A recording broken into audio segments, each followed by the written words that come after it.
ಕೊಡಗು ಜಿಲ್ಲೆಯಲ್ಲಿ ಮಳೆಯ ಅವಾಂತರ ಮುಂದುವರೆದಿದೆ. ಕೊಡಗಿನಲ್ಲಿ ಕೊಂಚ ಬಿಡುವನ್ನ ಕೊಟ್ಟಿದ್ರೂ ಕೂಡ ಅವಾಂತರಗಳು ಮಾತ್ರ ಕಂಟಿನ್ಯೂ ಆಗ್ತಾ ಇದೆ.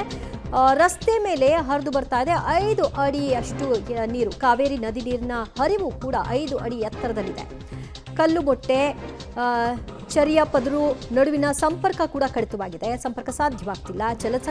ಜಲದಿಗ್ಬಂಧನ ಒಳಗಾದಂತಹ ನೂರಾರು ಕುಟುಂಬಸ್ಥರು ಈಗ ಎಲ್ಲಿಯೂ ಕೂಡ ಸಂಚಾರ ಮಾಡಲಾರದಂತಹ ಪರಿಸ್ಥಿತಿಯಲ್ಲಿ ಅವರು ದಿಗ್ಬಂಧನಕ್ಕೆ ಒಳಪಟ್ಟಿದ್ದಾರೆ. ಪ್ರತಿ ವರ್ಷವೂ ಇದೇ ಪರಿಸ್ಥಿತಿ ಎದುರಾಗುತ್ತೆ ಅನ್ನೋದು ಗ್ರಾಮಸ್ಥರ ಮಾತಾಗಿದೆ.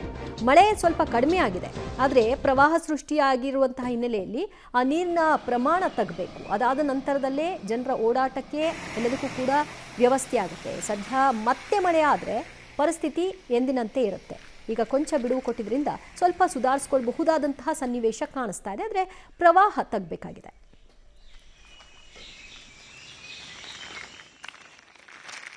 ಕೊಡಗು ಜಿಲ್ಲೆಯಾದ್ಯಂತ ಕಳೆದ 1 ವಾರದಿಂದ ಮಳೆ ಅಬ್ಬರಿಸಿ ಬೊಬ್ಬೆರೆತಿದೆ. ಹೀಗಾಗಿ ಕೊಡಗು ಜಿಲ್ಲೆಯಾದ್ಯಂತ ಜನಜೀವನ ಸಂಪೂರ್ಣವಾಗಿ ಅಸ್ತವ್ಯಸ್ತಗೊಂಡಿದೆ. ಅಷ್ಟೇ ಅಲ್ಲದೆ ಮಳೆಯಿಂದ ಸಾಕಷ್ಟು ನಾನಾ ರೀತಿಯ ಅವಾಂತರಗಳು ಕೂಡ ಜಿಲ್ಲೆಯಲ್ಲಿ ಮುಂದುವರಿತಾನೇ ಇದೆ. ಪ್ರಸ್ತುತ ಪಬ್ಲಿಕ್ ಟಿವಿ ಇದೀಗ ಮಡಿಕೇರಿ ತಾಲೂಕಿನ ಚೇರಂಬಾಣೆ ಸಮೀಪದ ಬೇಂಗೂರು ಗ್ರಾಮದಲ್ಲಿ ಇದ್ದೀನಿ. ಈ ಒಂದು ಬೇಂಗೂರು ಗ್ರಾಮದಲ್ಲಿ ಸಾಕಷ್ಟು ಅವಾಂತರಗಳು ಮುಂದುವರಿತಾ ಇದೆ. ಅದರಲ್ಲೂ ಕೂಡ ಈ ಒಂದು ದೋಣಿ ಕಡವು ಅನ್ನೋ ಪ್ರದೇಶದಲ್ಲಿ ಕೂಡ ಇದ್ದೇವೆ. ಯಾಕೆಂದರೆ ಈ ಊರಿಗೆ ಪ್ರತಿ ಬಾರಿನೂ ಕೂಡ ಈ ದೋಣಿ ಸಾಗಿದ್ರೇ ಮುಂದಿನ 3 ತಿಂಗಳು ಜೀವನವನ್ನು ಮಾಡಬೇಕಾದಂತಹ ಪರಿಸ್ಥಿತಿ ಇಲ್ಲಿನ ಗ್ರಾಮಸ್ಥರಿಗೆ ಎದುರಾಗಿರ್ತಕ್ಕಂಥದ್ದು. ಏಕೆಂದರೆ ಸಾಕಷ್ಟು ಜನರನ್ನ ನನ್ನ ಈ ಭಾಗದಲ್ಲಿ ನೋಡ್ತಾ ಇದ್ದಾರೆ. ಈ ಭಾಗದಲ್ಲಿ ನೋಡುವಂತಹ ಜನರು ಯಾರಿದ್ದಾರೆ ಇವರೆಲ್ಲರೂ ಕೂಡ ಈಗ ಮಾರುಕಟ್ಟೆಯಿಂದ ಸಾಕಷ್ಟು ಮಳೆಗಾಲಕ್ಕೆ ಬೇಕಾದಂತಹ ಅಗತ್ಯ ಸಾಮಗ್ರಿಗಳನ್ನ ತೆಗೆದುಕೊಂಡು ಹೋಗುವಂಥದ್ದು ಕೂಡ ಇರುವಂತಹದ್ದು. ಈ ದೋಣಿಯನ್ನೇ ಅವಲಂಬಿಸ್ಕೊಂಡಿರ್ತಕ್ಕಂಥದ್ದು. ಈ ದೋಣಿ ಅವಲಂಬಿಸ್ಕೊಂಡು ಹೊರಗಡೆ ಹೋಗುವಂಥದ್ದು, ಬರುವಂಥದ್ದು, ಮಕ್ಕಳುಗಳನ್ನ ಶಾಲಾ ಕಾಲೇಜುಗಳಿಗೆ ಏನಾದರೂ ಕಳಿಸ್ಬೇಕು ಅಂದರೂ ಕೂಡ ಇದೇ ದೋಣಿ ಮುಖಾಂತರನೇ ಸಾಗಬೇಕಾಗುತ್ತೆ. ಮುಂದಿನ ದಿನಗಳಲ್ಲಿ ಮನೆಗೆ ಬೇಕಾದಂತಹ ದವಸ ಧಾನ್ಯಗಳಿರ್ಬೋದು, ಮನೆಗೆ ಬೇಕಾದಂತಹ ಅಗತ್ಯ ಇರುತ್ತೆ, ಅವೆಲ್ಲವೂ ಕೂಡ ಈ ದೋಣಿ ಮುಖಾಂತರವೇ ತೆಗೆದುಕೊಂಡು ಹೋಗಿ ಜೀವನವನ್ನ ಮಾಡುವಂತಹ ಪರಿಸ್ಥಿತಿ ಕೂಡ ನಿರ್ಮಾಣವಾಗುತ್ತೆ.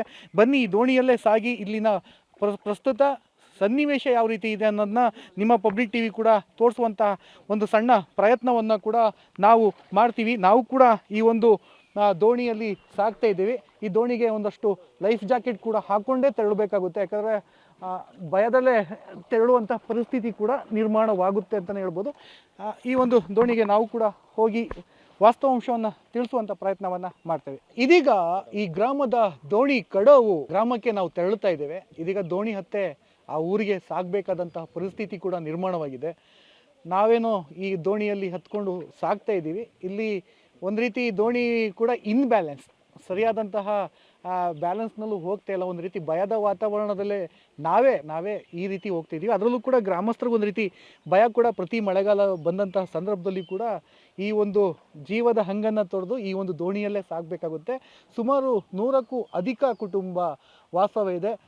ಪರಂಬು ಇರ್ಬೋದು, ಕೂಡಕಂಡಿ, ಇಂತಹ ಸ್ಥಳದಲ್ಲಿ ಸಾಕಷ್ಟು ಜನರು ಕೂಡ ವಾಸವನ್ನು ಮಾಡ್ತಾ ಇರ್ತಕ್ಕಂಥದ್ದು. ಅದರಲ್ಲೂ ಕೂಡ ಸಾಕಷ್ಟು ವಿದ್ಯಾವಂತ ಮಕ್ಕಳುಗಳು ಇಲ್ಲಿಂದ ಹೋಗ್ತಾ ಇದ್ದಾರೆ. ಶಾಲಾ ಕಾಲೇಜಿಗೆ ಹೋಗುವಂಥ ಮಕ್ಕಳುಗಳಿಗೆ ಒಂದು ರೀತಿ ಜಲ ದಿಗ್ಬಂಧನವೇ ಪ್ರತಿ ವರ್ಷವೂ ಕೂಡ ನಿರ್ಮಾಣವಾಗುತ್ತೆ. ಎಲ್ಲಿ ನೋಡಿದ್ರೂ ಕೂಡ ಒಂಥರ ಜಲ ದಿಗ್ಬಂಧನವೇ ಆಗಿರ್ತಕ್ಕಂಥದ್ದು.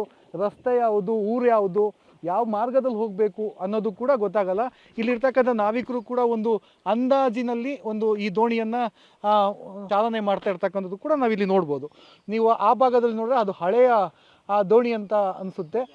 ಅದು ಕಳೆದ ಹಲವಾರು ವರ್ಷಗಳಿಂದ ಒಂದಷ್ಟು ದುರಸ್ತಿಯಾಗಿತ್ತು. ಹೀಗಾಗಿ ಇದನ್ನು ಬೇರೆ ಭಟ್ಕಳದಿಂದ ಈ ಒಂದು ದೋಣಿಯನ್ನು ತಂದು ಇಲ್ಲಿ ಈ ಸದ್ಯಕ್ಕೆ ಇವರಿಗೆ ಓಡಾಟವನ್ನು ಮಾಡಲಿಕ್ಕೆ ಜಿಲ್ಲಾಡಳಿತ ಒಂದು ಅವಕಾಶವನ್ನು ಮಾಡಿಕೊಟ್ಟಿರ್ತಕ್ಕಂಥದ್ದು. ಈಗ ನನ್ನ ಜೊತೆ ಸ್ಥಳೀಯ ಗ್ರಾಮಸ್ಥರೊಬ್ಬರು ಇದ್ದಾರೆ, ಅವ್ರನ್ನೇ ಮಾತಾಡ್ಸೋಣ. ಯಾವ ರೀತಿ ಸಮಸ್ಯೆ ಆಗುತ್ತೆ ಪ್ರತಿ ಮಳೆಗಾಲ ಬಂದಂಥ ಸಂದರ್ಭದಲ್ಲಿ? ತಲೆಮಾರಿಂದ ಬಂದಂಥ ಇದು ಆದರೆ ಮಕ್ಕಳಿಗೆ ತುಂಬ ತೊಂದರೆ ಆಗೋದು. ಆಯಿತಾ, ನಾವು ಹೋದ ಸತಿ ನಮ್ಮ ಶಾಸಕರೆಲ್ಲ ಬಂದಿರೋದಿಗೆ ಇನ್ನೂ ನಮ್ಮದೇ ಜಾಗ ಅದು 200 ಮೀಟ್ರ್ ಒಂದು ತೂಗುಪಾಲ ಅಂತ ಬೇಡ ಬಿಡಿ, ಕಾಲು ಸೇತುವೆ ಆದರೂ ಮಾಡಿಕೊಡಿ ಅಂತ ನಾವು ತುಂಬ ಆಗ್ರಹ ಮಾಡಿದ್ವು. ಆದರೆ ಅದು ಯಾವುದಕ್ಕೂ ಸ್ಪಂದನೆ ಮಾಡಿಲ್ಲ ಅವರು. ಆಯಿತಾ, ಯಾವ ರೀತಿ ಸಮಸ್ಯೆ ಆಗುತ್ತೆ ಪ್ರತಿ ಮಳೆಗಾಲ ಬಂದರೆ ನಿಮ್ಗೆ? ಯಾವ ರೀತಿ ಅಂದರೆ ಮನೆಗೆ ಬೇಕಾದಂಥ ದವಸ ಧಾನ್ಯಗಳ ಶೇಖರಣೆ ಮಾಡಬೇಕಾ? ಅಂದರೆ ದವಸ ಧಾನ್ಯಗಳು ನಾವು ಮೇ ತಿಂಗಳಲ್ಲಿ ನಾವು ಎಲ್ಲ ಶೇಖರಣೆ ಮಾಡಿಬಿಡ್ತೀವಿ. ಆದರೆ ಡೈಲಿ ಮಕ್ಕಳು ಹೋಗ್ಬೇಕಲ್ಲ, ನಾವು ಜೀವನ ಅವ್ರ ಪಾಪ ಅವರ ಜೀವನ ಹಂಗೆ ತೋರಿದು ನಾವು ಕಳಿಸೋದು. ಹೋದ ಮಕ್ಕಳು ವಾಪಸ್ ಬರ್ತೀವಿ ಅಂತ ನಮಗೆ ಯೋಚನೆ ಇಲ್ಲ. ಅದು ಆ ಥರದ ಒಂದು ಸಮಸ್ಯೆ ಇದೆ. ದಯವಿಟ್ಟು ಅದು ಜಿಲ್ಲಾಡಳಿತ ಏನಾದ್ರು ಒಂದು ಇದೊಂದು ವ್ಯವಸ್ಥೆ ಮಾಡಿಕೊಡಿ ಅಂತ ನಾವು ಕಳಕಳಿ ವಿನಂತಿ ಮಾಡ್ಕೊಳ್ತಿದ್ವಿ. ಮಕ್ಕಳುಗಳ ಪರಿಸ್ಥಿತಿ ಏನೋ ಹೀಗಿರುತ್ತೆ, ಆದ್ರೆ ಈಗ ವಯೋವೃದ್ಧರು ಇದ್ದಾರೆ ಈ ಭಾಗದಲ್ಲಿ, ಅವ್ರಿಗೇನೋ ಅನಾರೋಗ್ಯ ಆದ್ರೆ ಯಾವ ರೀತಿ ಸಾಗಿಸ್ತೀರಾ? ಏನು ನಮಗೆ ಏನು ಮಾಡೋಕ್ಕಾಗಲ್ಲ, ಇನ್ನು ಅವ್ರ ಜೀವನ ಕಳ್ಕೊಳ್ಬೇಕಷ್ಟೇ, ಆ ಥರ ಪರಿಸ್ಥಿತಿ ಬಂದಿದೆ.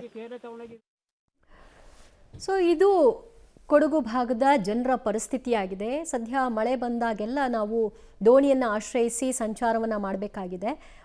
ಅಪ್ಪಿತಪ್ಪಿ ಎಮರ್ಜೆನ್ಸಿ ಬಂದಂತಹ ಸಂದರ್ಭದಲ್ಲಿ ಕಷ್ಟಕರವಾದಂತಹ ಸಿಚುವೇಶನ್ ಇದೆ ಅಂತ ಅವರು ಸಮಸ್ಯೆಯನ್ನು ಹೇಳ್ಕೊಳ್ತಿದ್ದಾರೆ.